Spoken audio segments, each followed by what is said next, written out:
The assembly, please be in order. Good afternoon. Welcome to Dunbarton School District meeting for 2021.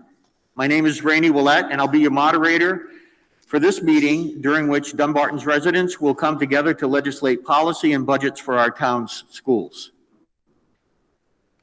Principal Harrington, would you lead us in a Pledge of Allegiance?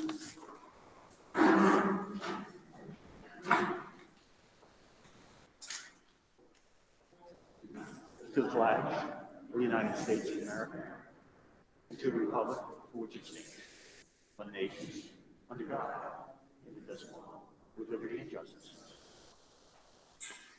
Thank you, Owen. Dunbarton's town report of 1918, at the beginning of the influenza pandemic of 1918, included a report from Fred S. Libby, the superintendent of schools. In part, he stated that teacher Florence Nichols retired at the close of the fall term on account of sickness in her home. The report of the school board in the town report of 1919 states, while the influenza was prevalent in October, all of the schools were closed from a week to 10 days, and absences were numerous all of the fall.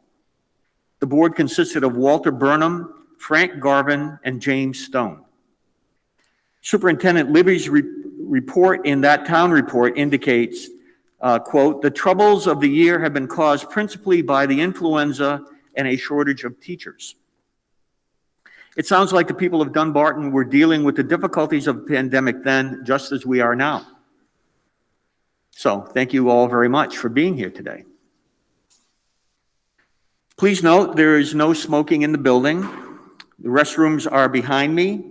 We'd ask that only one person use each restroom at a time.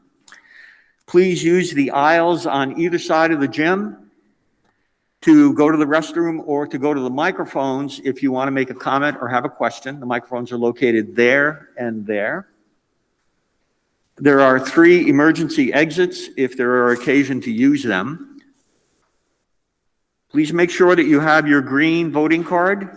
If you haven't checked in with the supervisors of the checklist to get your card yet, they are right there. If at any time you cannot hear, bring it to my attention immediately, but it sounds to me like everyone should be able to hear me. Does the sound okay so far? Okay, great. And I'd ask you to maintain social distance throughout the meeting. I would now like to introduce the school's officials here on your behalf at today's meetings.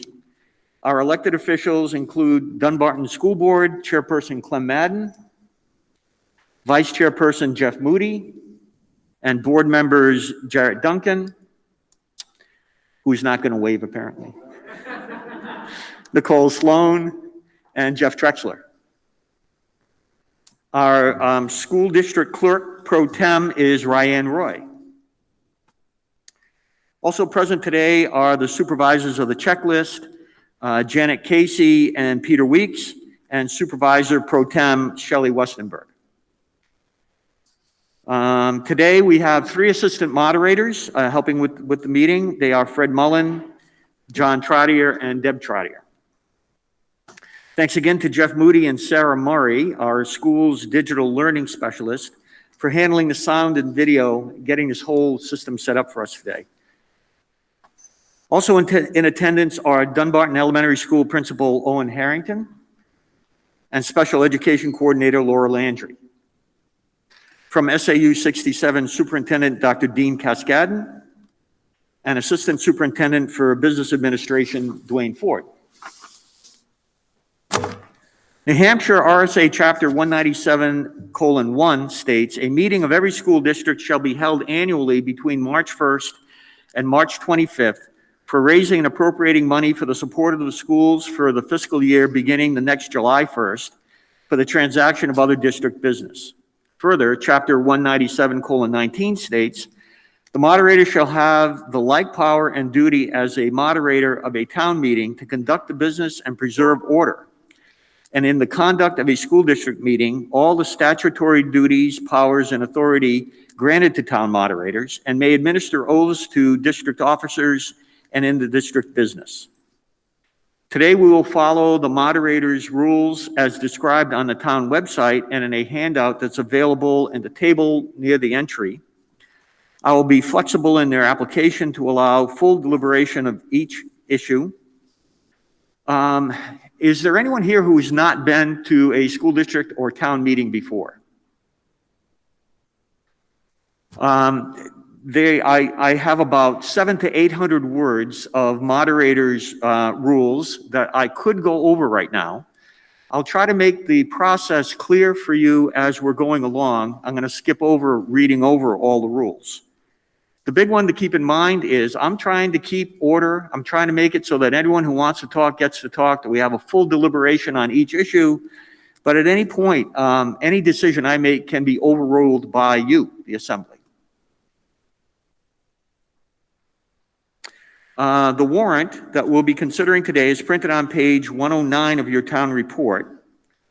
There are also copies of the warrant at the table. Yes. Mr. Moderator, I'd like to ask that the Assembly allow Superintendent Cascade and Principal Harrington to speak. Generally, only town resident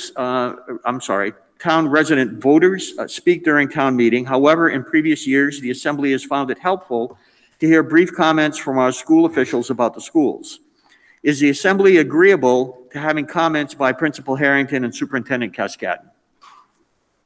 Okay. Who wants to go first?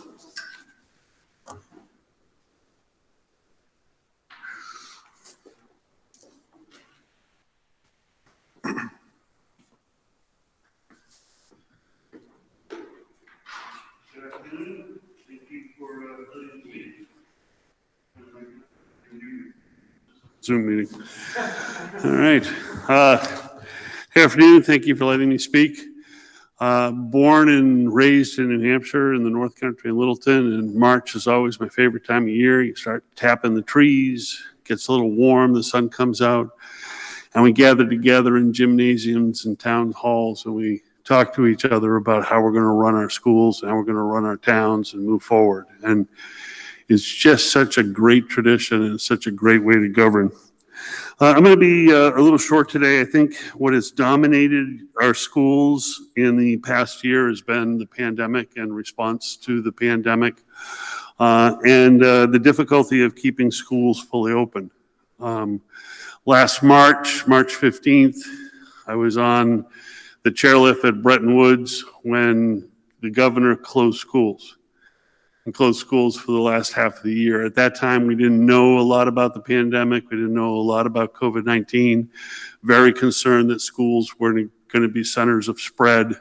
And we just completely closed down schools through the end of the year. Over the summer, we wrote an opening plan, and that plan was to be very flexible. We would be allowed to be in school as much as possible and delegated decision-making to the superintendent and a committee about when we would have to close down school. So we began this year. We had 3 student days that were converted to teacher work days at the start of school so we could get ready to implement the plan, to talk about infection protocol, to talk about distancing, mask wearing. From the 1st of September to the 21st of October, we had 33 days in green where all students came to school who wanted to come. We've always had a group of students who have been remote only by choice. Then we had 2 orange days where we changed over because what happened on October 21st is the community spread became what was labeled substantial. And at the time, and we still are, but we were going by a matrix and a metric published by the state of New Hampshire that said when community spread was substantial, you should be in a hybrid situation. And so we went 77 days from the 26th of October to, it's actually coming up, Monday the 12th. We've been in what we call default yellow, which has been a hybrid plan of schools. Students are in cohorts, A through K and L through Z, and they come 2 days live. There's a changeover day, which has been a flex day also to kind of try to help students catch up. And then 2 days remote. And What I think I'm most proud about when I look at the plan that we made is that, one, very flexible, able to respond to environmental concerns. Two, we tried to make it so that it didn't matter whether you were in school or you were at home, you were getting the same education. Early on, very early on when we were planning, we said we want to make an integrated model. And we want to make it that the kids at home are getting the exact same curriculum, the exact same teaching as the kids that were actually in the room. And that's a little bit unique in the way things ran. So as I walk around your schools and I see classrooms running, we've been in yellow to reduce the number of kids in school. And you can see there are about 9 kids in the classroom, and there are 9 kids up on the screen. And sometimes the teacher's in the classroom, and sometimes the teacher's up on the screen. And it's been a very interesting way to see education now, especially elementary school students. They want to be in school. It's a great place to be socially, and their social development has been there. But I think educationally, and we've looked at our preliminary assessment data, we've done a very good job of delivering education in the pandemic. And we're hoping after March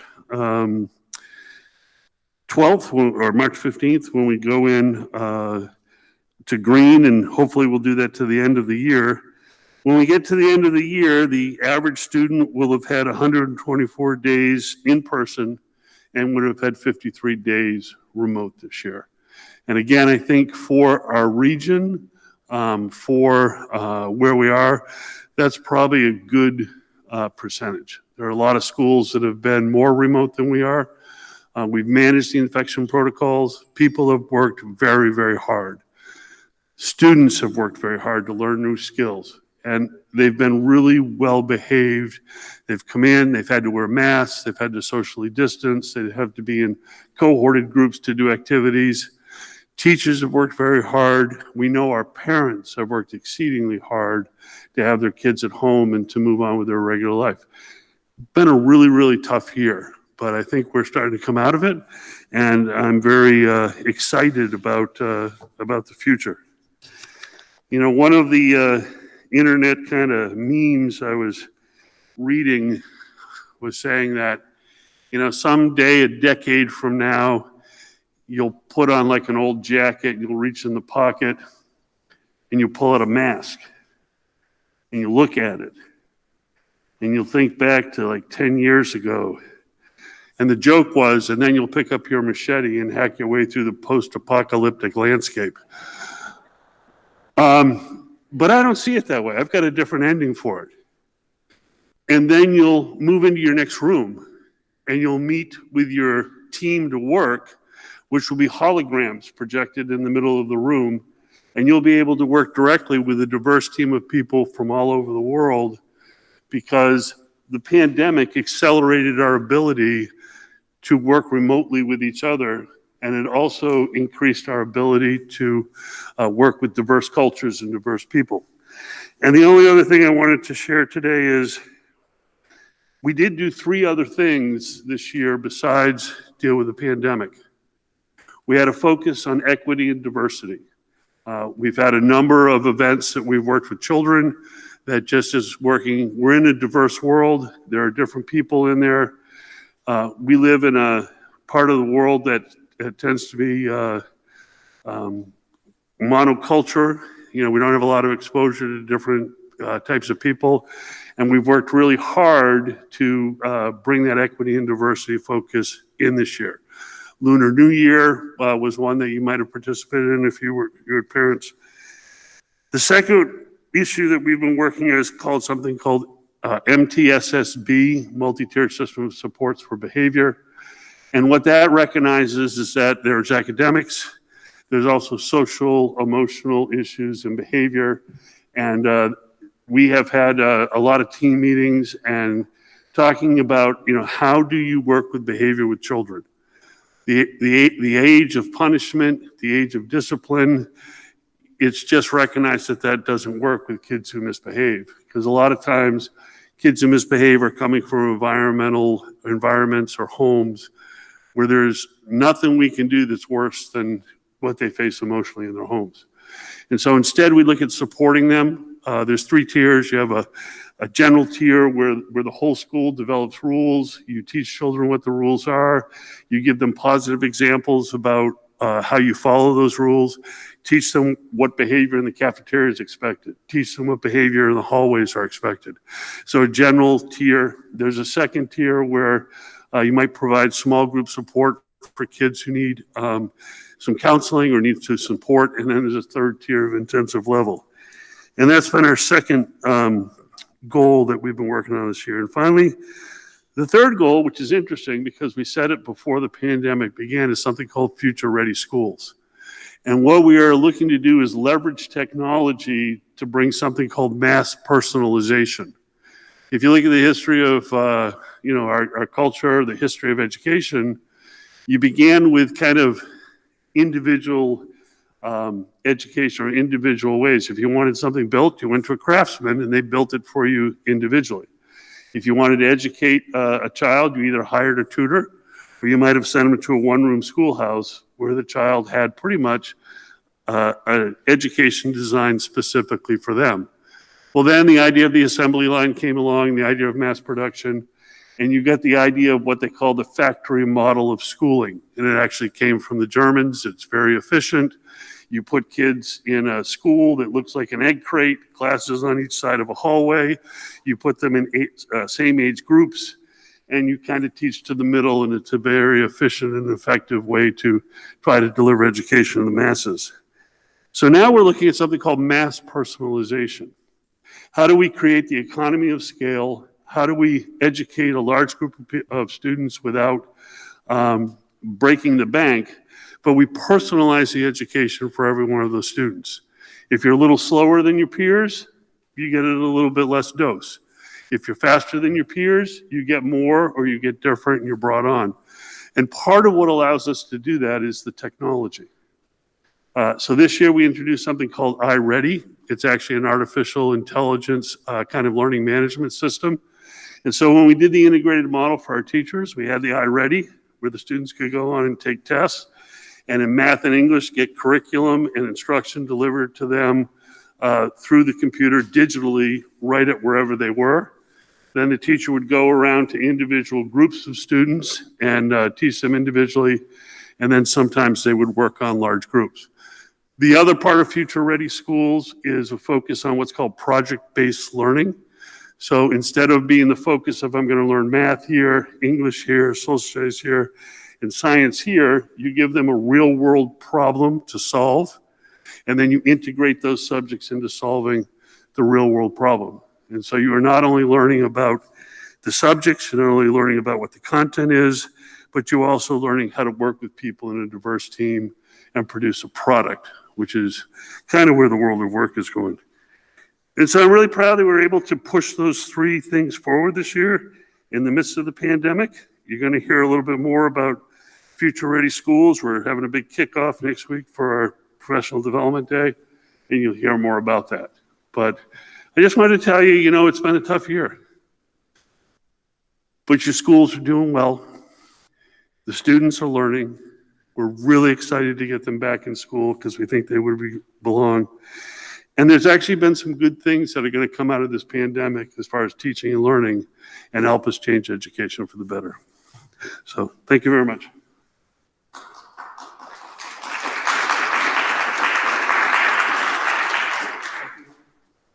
Thank you, Dr. Cascadden. Principal Harrington. Thank you. Good afternoon, and thank you to everybody for coming out. I know it's quite a bit more of a challenge this year than it has been in past years, so we appreciate it. I just want to bring you back to 2013, and I know it's not all about me, but I just want to kind of explain something. In 2013, I was thick in the process of interviewing for principal positions, and my number one goal was Dunbarton Elementary School. And there's one reason for that, and it's that I grew up in a small town. I understand small town values, and I appreciated that Dunbarton Elementary School was situated right in the middle of a small town. And what I like most about small towns is that we take care of each other. And I knew that Dunbarton was going to take care of Dunbarton Elementary School and vice versa. And this year is a perfect example. When COVID happened, it's nerve-wracking. We have to manage a school. We have to take care of a school. We have to take care of students. But underlying all of that, there's the confidence of knowing that the town's got your back and vice versa. And I can give you all kinds of numerous examples of that. I'm not going to do that because you have a meeting that you need to get through and get done. But long story short, the town took very good care of us this year. The parents took very good care of us. The teachers took wonderful care of the students and all the other staff members. And as well, the students took care of each other and the staff members. And it's because of the small town values. So it came to fruition, my thought process while interviewing. So Dr. Cascadden spoke a lot about where we are right now, so I don't have to spend as much time doing that. But I think that Future Ready Schools is a big initiative. And again, we didn't let COVID get in the way of that. We continued moving forward and are looking forward to implementing that in the coming year and beyond. And also, we're looking at putting in a new reading program. And again, that takes a lot of time and energy, but we did not allow COVID to slow us down with that. But I wanted to also close with you that this past year, we were given a national honor and that we're recognized as a Blue Ribbon School, a national Blue Ribbon School. And it's all based on what I just explained to you, that the school works hard and we have the values of taking care of what we need to do and making sure that your students are well educated. And that spoke out in a national level. So with all that said, I know that you have a meeting to complete. And again, as always, thank you for your support. We appreciate it.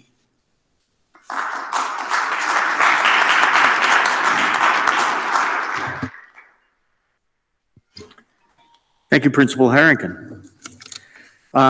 So we will now commence to address the warrant. The other day, Superintendent Cascadden noted that when we start to deal with the warrant, we have this routine in Dunbarton where the moderator starts to read the entire warrant, and then we interrupt that, and there's a motion to waive reading the entire warrant. And he said, well, why do you do that? And my first answer was, because we've always done it that way. And then I remembered back to being a younger man and what I thought when somebody's answer to me was, because we've always done it that way. I thought, wait, that's something that somebody in their 60s or 70s tell you when they don't have a better answer. I had to think about that for a minute. So I then went and looked in the RSAs because I was determined to find that there was a rule that said we had to do this. And there isn't. So I reached out to other moderators across the state and asked them if they do it. And I think of the 10 responses I got, 2 said yes, 8 said no. So I'm going to break with tradition starting now. I'm not going to read the entire warrant. The reason for doing it, I think, if there is a reason really, it's to make sure that you all know where we are in these proceedings, that you understand where in the process we are. And I'll try to make sure that there are other ways for you to know that. And if at any point you're confused, you just raise your hand and ask for a clarification, and we'll do that. As many of you know, the way that we're going to proceed is each article on the warrant will be moved and seconded. That will open us up to be able to deliberate about it. There'll be a presentation about the article, after which there can be questions and answers. If you have questions and comments. If you have a question or a comment, raise your hand and I will recognize you. You can go to one of the 2 microphones. You state your name and address. You show that you have a green card, and away you go. At the end of all of the comments, we'll take a vote. I will declare the outcome of the vote and we'll move on to the next article. So the warrant is on page 109 of your town report, or there are copies of it in the back of the room if you'd like one of those. So we're going to move on to Article 1, which is about the budget. Would someone like to move Article 1? I move Article 1 as written. That was as written in the town report? Yes. Okay. Is there a second? I second that. Okay. Clem, would you like to speak to that? Yes, thank you, Randy. Oops. Good afternoon, everyone. I'm Clem Madden, the chair of the Dunbarton School Board. Thank you for being here, and I appreciate all of your patience with the conditions that we're meeting under. And I'd also like to quickly state the board's appreciation for our teachers, staff, and administration for doing the best job they could in a challenging year. Also for our parents and community for dealing with us in a really challenging year, dealing with this, I should say, not with us. And finally, for the kids, because they did a great job in what was something that they've never done before. So, on to Article 1. This is our operating budget. And we, the board, the SAU, and Dunbarton School District's administration, which is primarily Mr. Harrington and Ms. Landry, produced this budget over the course of several months and numerous meetings. The budget process starts early in the fall with the administration looking at the school, its educational programs, its staffing and physical needs, and preparing a draft budget that includes proposals that the administration believes the district needs or would benefit from. The school board then begins the process of reviewing the budget and proposals, asking questions, gathering information, and having a discussion with the administration about what the school needs. The result of that process is what we are presenting today.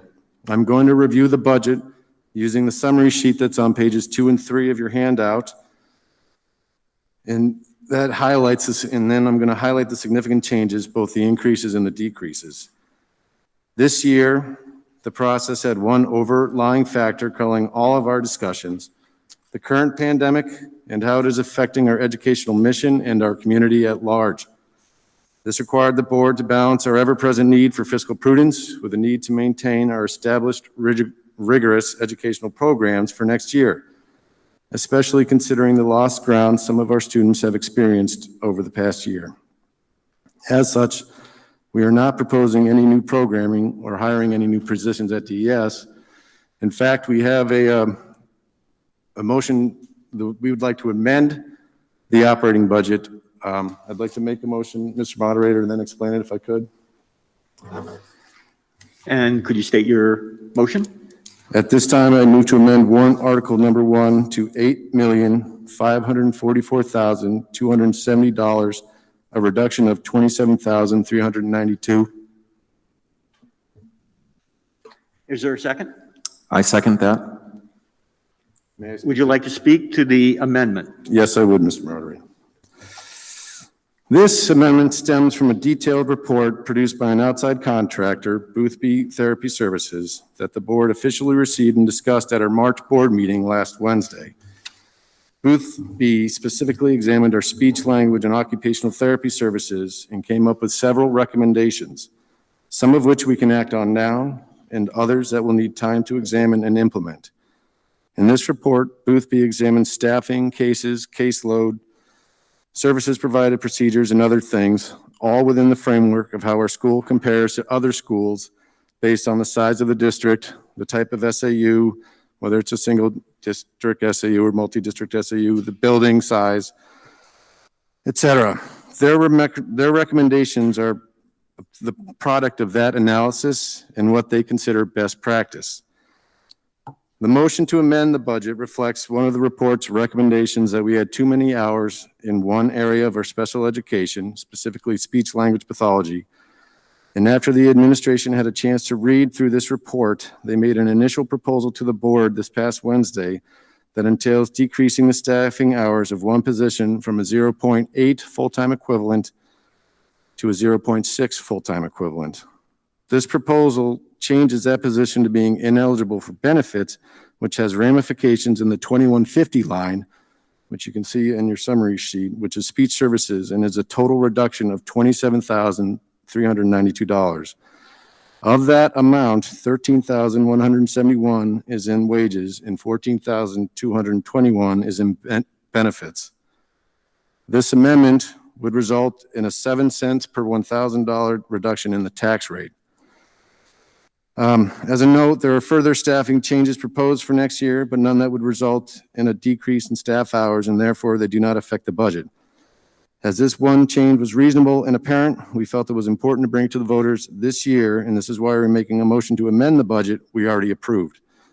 We wish we had had this report early enough for finalizing our budget in February, but the schedule did not work out that way.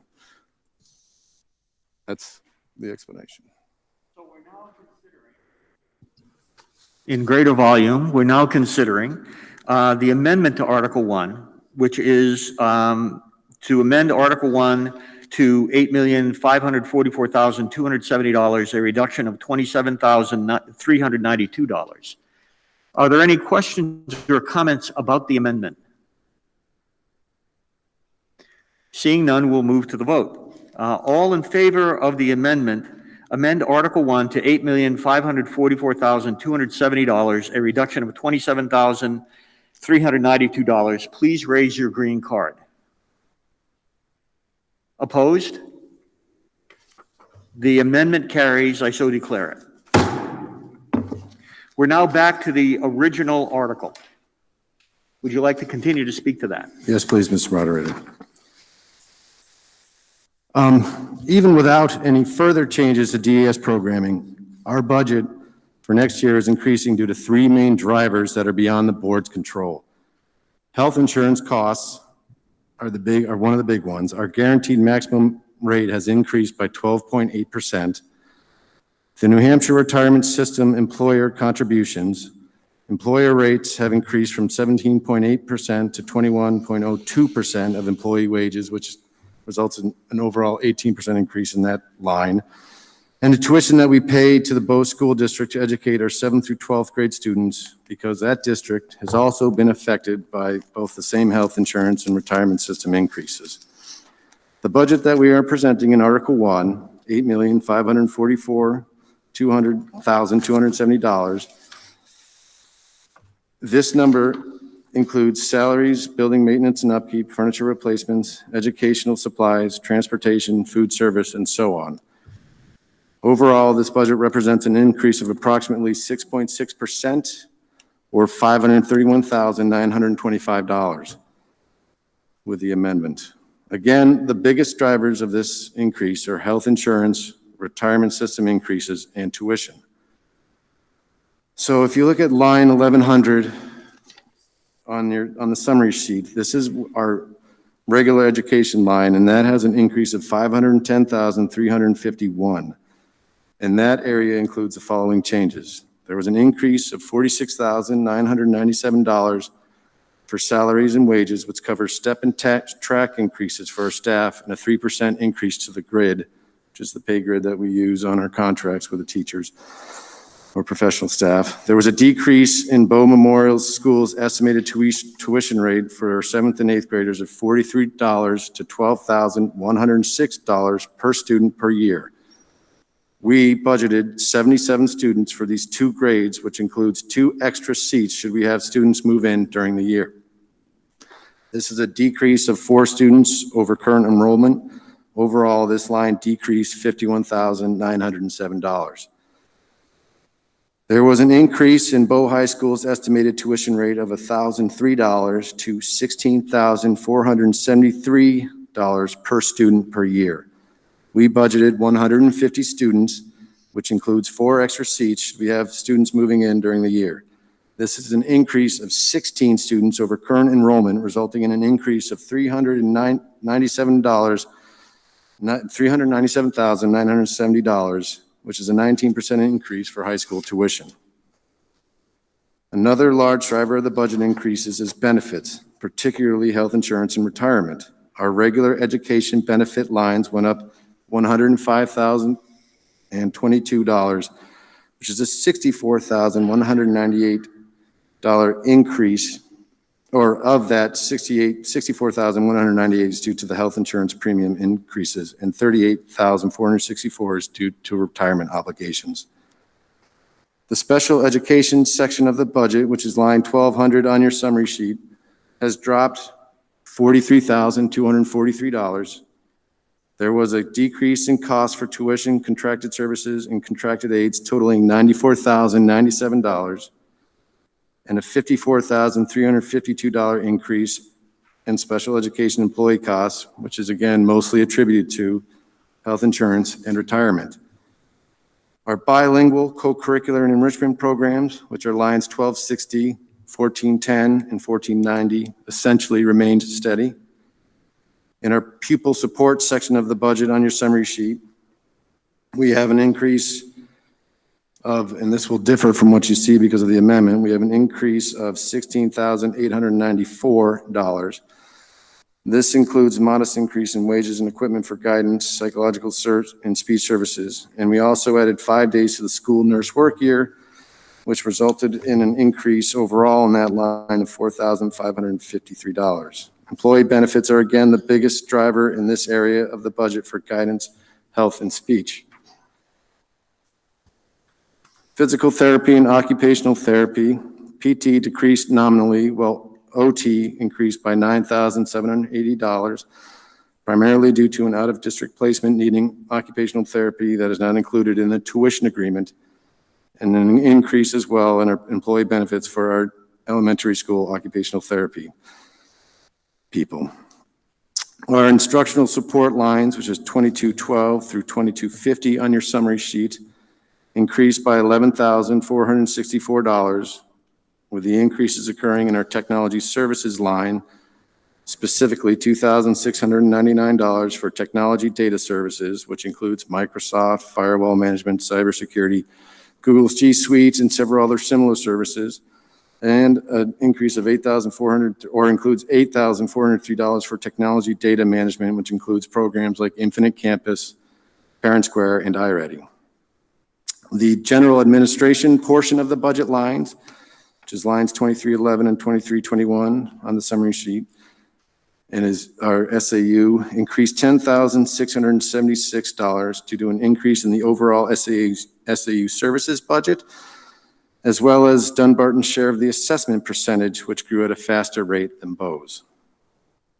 School administration, covering the office of the principal and the principal's clerical staff, increased by $13,676 due to an increase in both wages and benefits.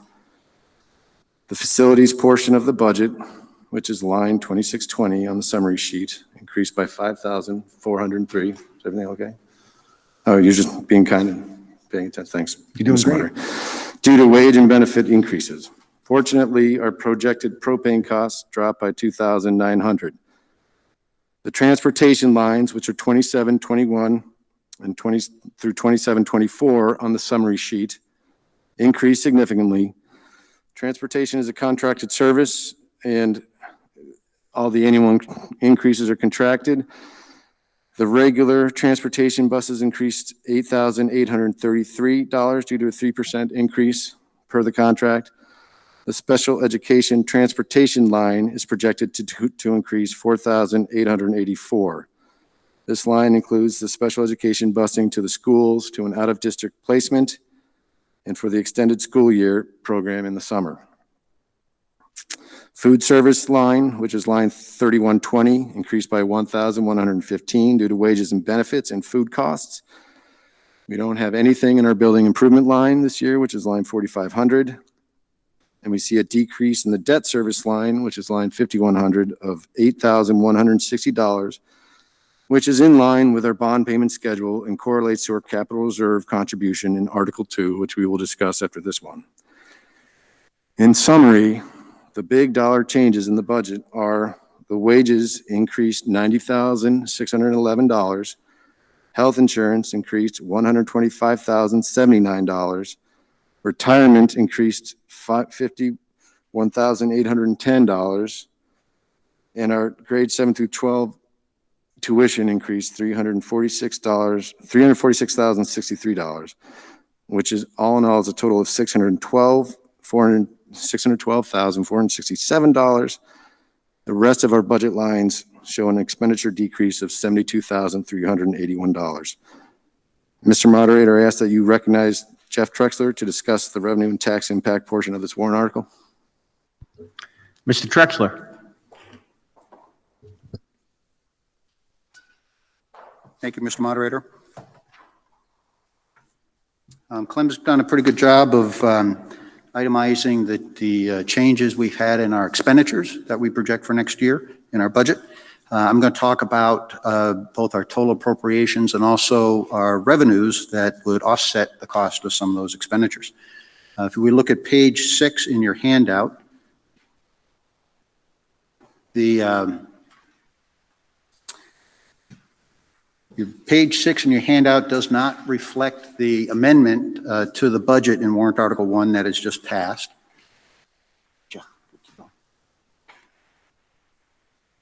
I'm going to bring it up on the screen. Next one, please. There we go. All of the highlighted numbers on the screen are corrected numbers, so that those will differ from the packet that you have. But we did want to incorporate that amendment into this document so you could understand how this affects our tax rate impact. So this spreadsheet, the column on the left is our current year 2020-21 budget, both appropriations that we approved last March and revenues that were used to set the tax rate back in October. The next column is the proposed 2021-22 budget and the projected revenues that we anticipate we'll have when the tax rate is set this coming October. The next column is the dollar difference and the percentage change, and then the tax rate change that those dollar differences would impact the taxes. So the top section under the warrant articles, that's our appropriations. If we approve all 3 of our warrant articles this year, our total appropriations will be $8,564,835. And that's an increase of $540,000 and some change over last year's total appropriations for the same 3 warrant articles: the operating budget, the capital reserve fund deposit, and the community center equipment fund article. The change in those appropriations is 7.63%, and that would represent a $1.37 increase on the tax rate just for the change in the appropriations. The next section is the capital budget, and we'll talk more about the capital budget when we get to warrant Article 2, our capital reserve fund deposit article. But basically, several years ago, we started thinking about our capital budget being different from the operating budget and isolating those items that we consider to be capital expenses, which would include our bond payments, our capital reserve fund deposits, and our any capital expenses if we have an appropriation to do some capital work in the building. Capital projects would be something that is $10,000 or more and have a useful life of more than 5 years. So it's not a consumable type thing. It's something that has a longer lifespan. And this section here, just want to show that our capital budget has not changed from last year through this year. The combination of the bond payments last year and the capital reserve fund deposits were $240,000. We're proposing exactly the same total this year, although the bond payment is going down, but our capital reserve fund deposit is going up. And again, we'll talk more about that in warrant article number 2. The next section is revenues and credits. Revenues and credits help to offset some of the appropriations and reduce our taxes. And our revenues and credits are pretty much the same from last year, except our Medicaid. We are projecting a $10,000 increase in Medicaid reimbursement from the federal government. The big one down there is the prior year fund balance to reduce taxes. That's right down near the bottom of the line there. The prior year fund balance is the amount of money that we have left over on June 30th in our fund. By law, we are required to take any unreserved fund balance and use it as a revenue to offset taxes for the following budget year. So last year, at the end of June of 2020, we had $218,558 left over in unreserved funds. And that was used in October to reduce our tax rate. That was a revenue. We're projecting this year on June 30th to have an unreserved fund balance of $365,000. Now that's just an estimate. We still have 3.5 months to go. A lot of things can happen, but our business administrator has been very good about in his projections in the past. You never know what's going to happen, but we feel very comfortable that that is a good number to estimate. So that's a significant increase in our fund balance, and that's because this year we are not consuming as much of our budget as we did last year as far as a percentage. And also, we've got more revenues that we're anticipating. We've been getting some revenues from through the state, from the federal government for COVID-related expenses, so we've been able to pay for a lot of things through that grant money, and therefore we're not spending the money out of our budget. So looking at the total appropriations less the revenues, that's right underneath that line right there. It's really hard to get that line to go across there straight. Last year it was about $7,679,000. This year, $8,062,000 and some change. A difference of $382,528. That's a 4.98% increase, and that reflects about a 97-cent change on the tax rate. Then we get to our largest revenue other than taxes, and that's from the state. It's for the cost of an adequate education. Under current state law, the cost of an adequate education it consists of a base rate for all students, and then there's some differentiated aid that gets applied to certain students if they qualify. The base rate for next year, $3,787. Some of the differentiated aid, you get an additional $1,893 for any students who qualify for free and reduced price meals. Another $2,037 for any students with an IEP, special education students with an individualized education plan. We get another $741 for English language learners, of which we don't have any currently in the Dunbarton School District. And another $741 for any third grade pupils who score below proficient in the state assessment for reading. So when you add up the base aid and the differentiated aid, you come up with a total amount for the cost of an adequate education for our Dunbarton students. And from this, the town is required, the community of Dunbarton, to raise a portion of that through the state school tax. It's called SWEPT on there. It's a statewide education property tax. And the state, in state law, they require that $363 million be raised statewide based on the equalized value, property value of all the properties in the state, excluding utilities.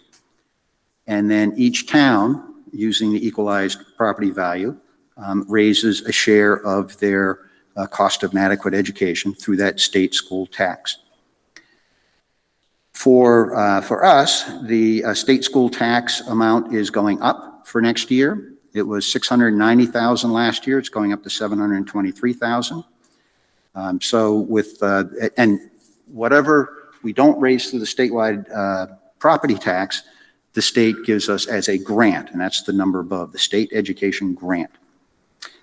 This year, we're looking at a significant decrease in that state education grant. Last year, it was $1,480,000. This year, $1,233,000 approximately. And one of the big changes between last year and this year is last year the state had a one-year program that they called Fiscal Disparity Aid, where they tried to target state funds to property poor communities. And the way it worked was the state would give $1,750 per pupil for communities that had an equalized property valuation per student of $350,000 or less. Once a town reached an equalized property valuation per student value of $1 million per student, then they got zero. And in between there, it was a sliding scale. We generally don't think of Dunbarton as being property poor. We're sort of more property middle class, if you will. We had an equalized value per pupil last year of $816,000, which we qualified then for $242,000 of additional aid. That was a one-year program. We're not getting that this year so far. The legislature's still in session, though.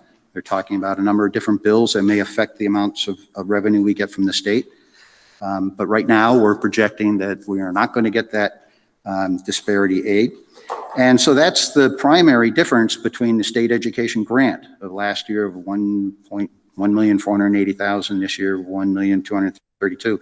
Difference of $247,000. Most of that was right in that fiscal disparity aid amount. So totaling right down through, if you look at the total local school taxes to be raised, that's the appropriations minus all of those revenues and state funding. Last year was $5,508,000. We're projecting that this year it will be $6,106,000, a difference of $597,000 approximately, 10.84% increase, and that represents a $1.51 increase on the tax rate, very significant increase. Last section on this sheet, we look at our tax rate, estimated tax rate calculation. We have values listed there for our current Dunbarton assessed property values, approximately $394 million. Last year, by the way, that was $315 million. And if you recall, we had a revaluation last year, which brought our values up closer to where they should be. And one item to note there, the line, a tax rate impact to raise $100,000 based on our assessed property value is 25.4 cents. So if we need to raise $100,000, that's 25.4 cents on the tax rate. Tax rate that was set last October for the local school rate was $13.97. And we had $1.88 for the state school rate for a total of $15.85. We're projecting our tax rate this coming October to be $15.48 for the local rate, $1.97 for the state school rate for a total of $17.45, an increase of, $17.45, an increase of $1.60, 10.09% or 10.1%. Mr. Moderator, we're ready for any questions. So are there questions and comment about Article 1? Seeing none, you ready to vote? Okay. So Article 1, concerning the budget. All those in favor, please raise your green card. All opposed? The article passes, I so declare it. We'll move on to Article 2, which is also on page 109. It concerns the Dunbarton School Capital Reserve Fund. Would the board like to address this? Mr. Moderator, I move Article 2, number 1. The article has been moved. Is there a second? I second that. Mr. Trexler, would you like to speak to the article?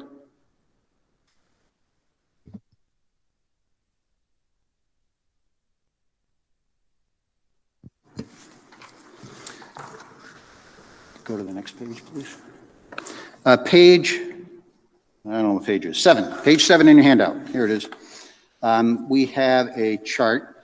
As I mentioned in the earlier presentation for Article 1, our capital budget we consider to include any bond payments, any capital expenses, and any capital reserve fund deposits that are paid through taxation in any given year.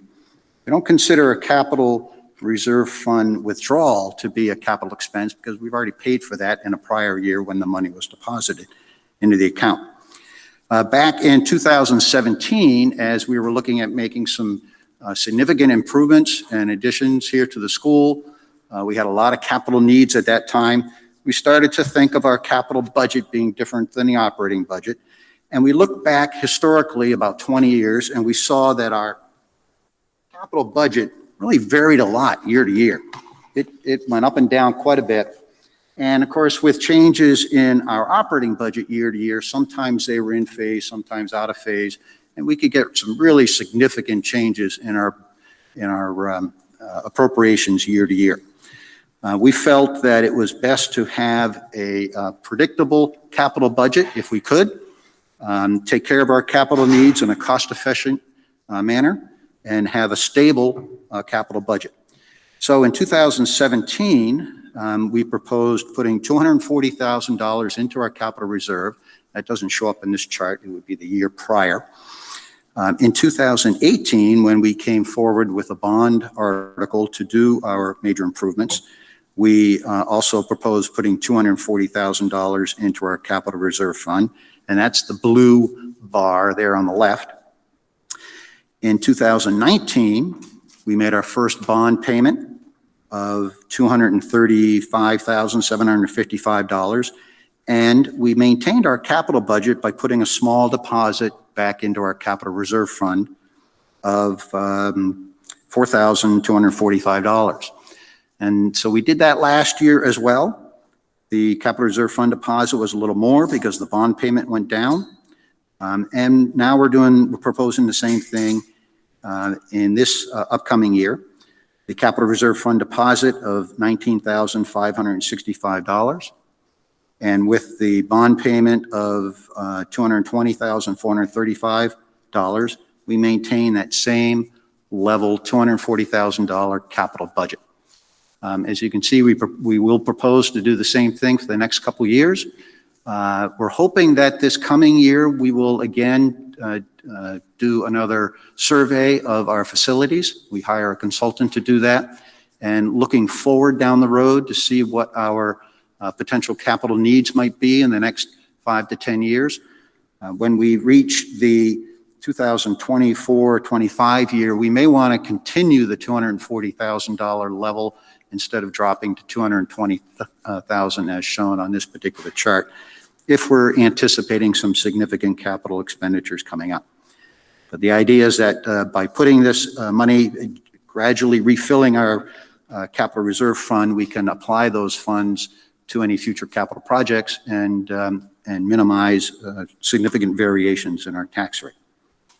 Mr. Moderator? Thank you, Mr. Trexler. Is there any comment or question concerning Article 2? Seeing none, we'll move to the vote. All those in favor of Article 2, please raise your card. All opposed? The article moves, I so declare it. Passes, I so declare it. Oops. We'll move on to Article 3, which concerns the Dunbarton Community Center Capital Reserve Fund. I move Article 3 as written in the town report. The article has been moved. Is there a second? I second that. Thank you. Ms. Sloan, would you like to address this?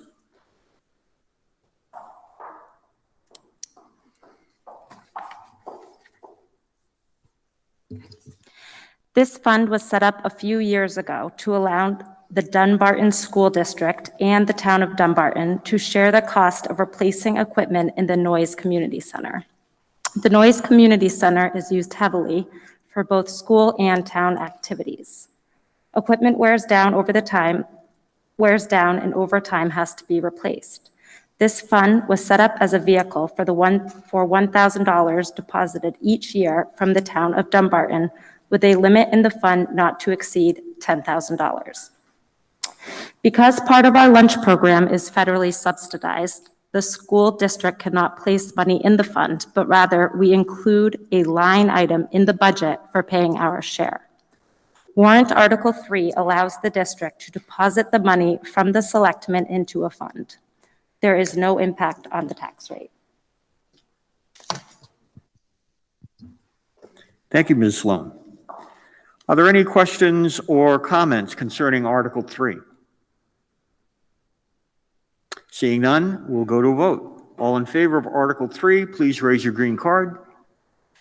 All opposed? The article moves, I so declare it.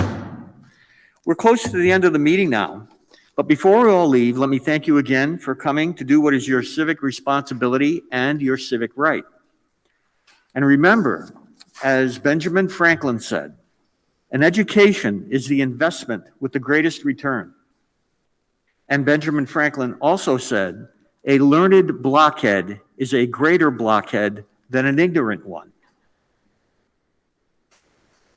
So as part of your friendly civic responsibility, would you help us with replacing the chairs onto the racks? I get this wrong every year.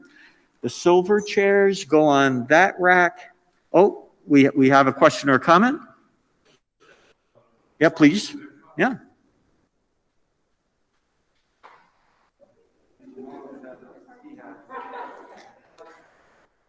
Yeah, Mr. Moderator?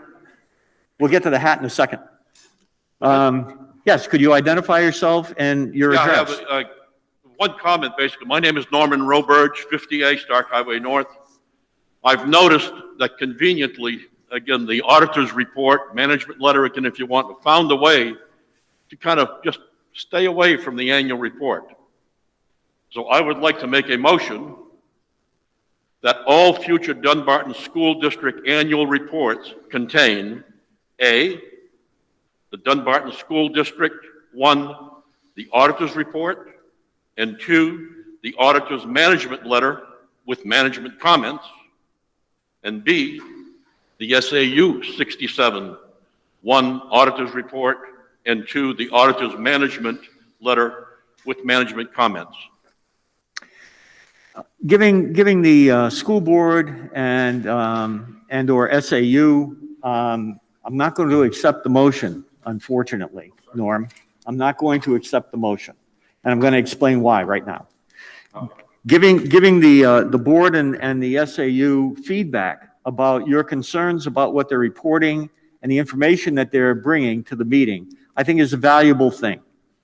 But the whole purpose of our having a warrant is, it's called a warrant because it's meant to warn the town about what items we're going to take up and consider.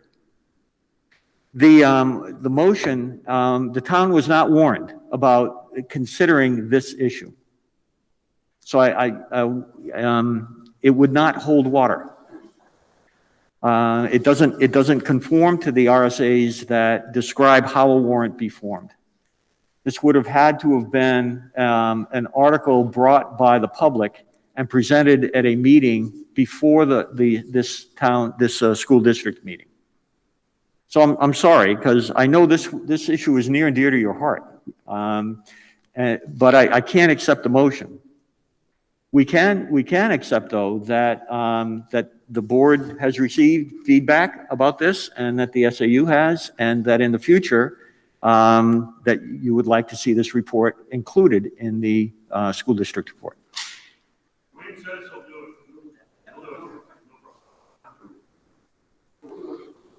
Yeah, Mr. Roberge, we'll do that. Thank you for the, Okay, so we just have to be at the school board meeting again to make sure that it's in the warrant article for next year. Is that correct? Well, actually, we'll just include it in what we submit to the town. We will include that in what we submit, so But if I'm understanding it correctly, Mr. Roberge, if you wanted to make a warrant article, you would have had to petition that prior. I couldn't hear anything you said. He would have had to petition that prior to this meeting. Yeah. Because the only thing you can make a motion from the floor is to amend the warrant articles that we previously warned. Okay. Thank you. And there's a concern about a hat. Fred Mullen from Stark Lane.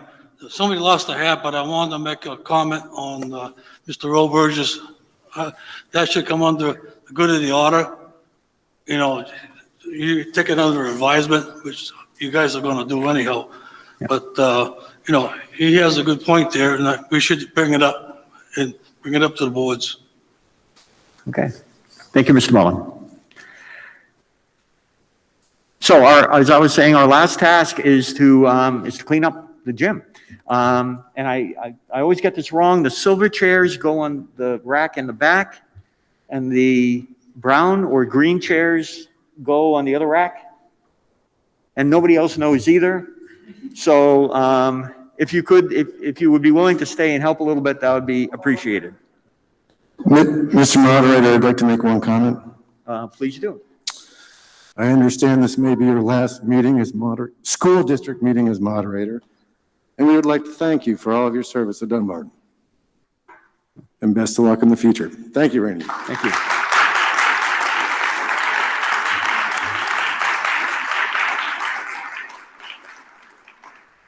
It's been a short run for me as moderator, but it's been wonderful. Clem's referring to, it looks like I'm going to be moving out of town later this year, and so I'll have to resign. But as I say, I really have appreciated the chance to do this. Thank you all. And so with all of that, I'll entertain a motion to dissolve the meeting. That was Second. Jarrett, and seconded by, I seconded, Jared moved it. got it? Moved and seconded, all in favor? Any opposed? Thank you again for coming.